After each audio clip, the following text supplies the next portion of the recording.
इस वक्त हम बागेश्वर धाम पर मौजूद हैं। आज 27 अगस्त है और बागेश्वर धाम पर रात में 9 बजे ऑनलाइन हनुमान चालीसा हवन का आयोजन किया जाना है। यह 8वां हवन है। इसके पहले 7 हवन इसी स्थान पर आयोजित किए गए थे। बागेश्वर धाम आस्था का केंद्र तो है ही है, यहाँ पर रोजगार का केंद्र भी आप लोगों ने कई बार सुना होगा, हमने ही बताया है कि बागेश्वर धाम पर हजारों परिवारों को रोजगार मिला हुआ है, यहाँ से उनका भरण पोषण हो रहा है। एक और नया रोजगार भी बागेश्वर धाम पर लोगों को अभी हनुमान चालीसा हवन के माध्यम से मिला हुआ है। आप देख रहे हैं छोटी छोटी दुकानें लगी हुई हैं। तो जो हवन होता है, ऑनलाइन हवन होता है, लोग घर में बैठ करके तो करते ही हैं, यहाँ पर भी आकर के हजारों की संख्या में लोग पहुँचते हैं और ऑनलाइन हनुमान चालीसा में महाराज जी के साथ यहाँ चौपाइयों के साथ आहुति डालते हैं। हवन की सामग्री रखी हुई है, छोटी छोटी दुकानें हैं, ऐसे 1-2 दुकानें नहीं, लगभग सैकड़ा भर से ज़्यादा दुकानें यहाँ पर लगती हैं और उन्हें रोजगार आसपास के जो लोग हैं वो लोग यहाँ पर दुकान खोलते हैं और उन्हें इन सामग्री के बिक्री करने के बाद रोजगार मिलता है।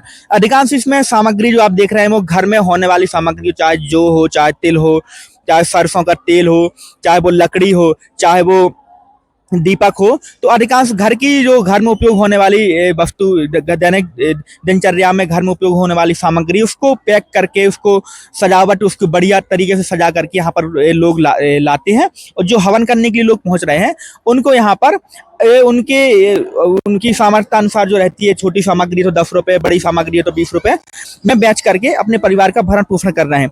आप देख रहे हैं लकड़ी के गट्ठे बने हुए रखे हुए हैं। ऐसे गट्ठे जो हवन के लिए लकड़ी का उपयोग होता है, इसी लकड़ी से हवन होता है, इसका उपयोग किया जाता है। और यहाँ पर फूल रखे हुए, हवन में जो फूल का उपयोग होता है, पूरी एक सामग्री है जो महाराज जी के यहाँ से जो सूची पहले हवन में जारी की गई थी कि जो सामग्री चाहिए वो पूरा यहाँ पर रखा हुआ है। चाहे वो प्रसाद के लिए प्रसाद हो, चाहे वो आपके जौ हो, चाहे वो हवन की सामग्री हो, चंदन जो जनेऊ है, जे उसमें हवन करने के लिए हवन कुंड इसको कह सकते हैं छोटे रूप में।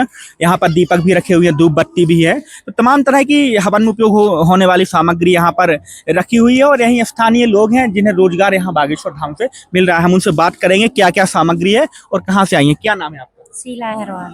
शीला जी कहाँ की रहने वाली हैं? पौड़े की। तो क्या क्या आप सामग्री आपके पास में क्या क्या? सब कुछ, सब सामग्री है हमारे पास। जी जौ का पैकेट है कितने रुपए का? 10 रुपए का। और जो हवन की सामग्री 10 का। कितने रुपए आप जब हवन होता है बागेश्वर धाम पर कितने रुपए की बिक्री हो जाती है?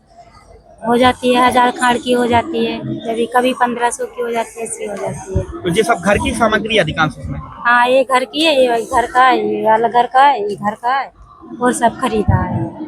कहीं ना कहीं परिवार के जो एक खर्चा होता है उसमें कहीं ना कहीं सहायता मिलती है यहाँ की सामग्री बेचने के बाद? भाई कुछ खाने पे खर्चा पानी में लगा देते हैं, बच्चे को खर्चा में लगा देते हैं।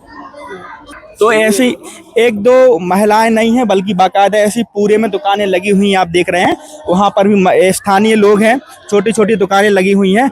पान के पत्ते हो, चाहे वो छोटी सी डबुलिया हो, चंदनों, कुछ भी हो, सभी यह इनके पास में सामग्री है, यह बेच करके अपने परिवार का भरण पोषण कर रही हैं। तो बागेश्वर धाम पर एक ऑनलाइन हनुमान चालीसा से घर की नकारात्मक और आपके प्रतिष्ठान की नकारात्मक ऊर्जा दूर होती है, मानसिक स्थिति लोगों की सही रहती है जो हवन में भाग लेते हैं, जो हवन की में आहुति डालते हैं। उसके साथ साथ इस हवन से लोगों को रोजगार भी मिला है।